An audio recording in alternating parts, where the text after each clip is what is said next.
Whenever I see people discussing Succession online, there is one recurring complaint that I keep hearing. This show is fantastic, but I don't know anyone in real life that watches it.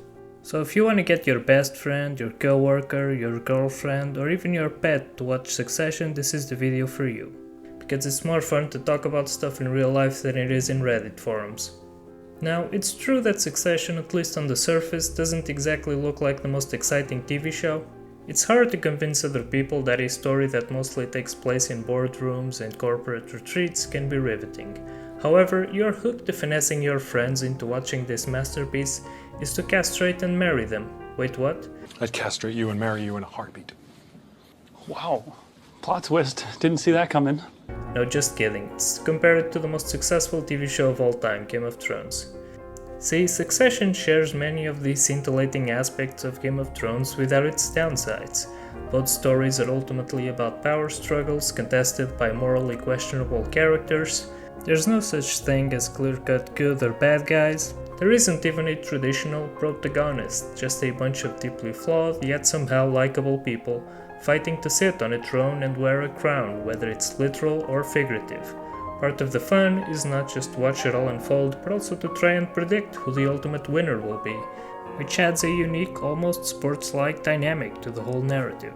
There's also a shared chaotic nature to both stories. Just like Game of Thrones, Succession is unpredictable, but not annoyingly so. The plot twists in both shows are well earned and never cheap ploys to be used as cliffhangers or subvert expectations that didn't ask to be subverted.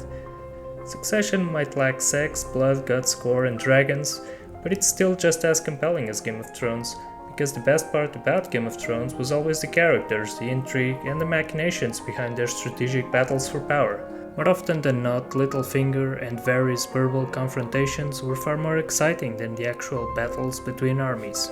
Ultimately, both shows are exceptionally well written, acted, directed, and have some of the best soundtracks ever committed to television soundbars.